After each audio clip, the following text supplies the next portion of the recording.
নববর্ষ শুভ নববর্ষ বাজলো রে থিতা গারম বল সাথে বাজে ওই ঢাকার ঢোল উড়লো রে বৈশাখী নিশান জাগলো রে বাঙালির প্রাণ বাজে রে ঢোল আর ঢাক এলো রে পহেলা বৈশাখ বাজে রে ঢোল আর ঢাক এলো রে শুটিং টাইমে একটু ভিডিও করলাম। আমাদের রেস্টুরেন্টে হুট করে চলে আসছে সেলিব্রিটি মানুষ।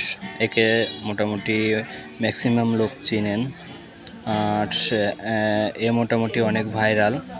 তো হুট করে রেস্টুরেন্টে আসলো, এজন্য আমি বাইরে বের হয়ে ভিডিওটা করলাম।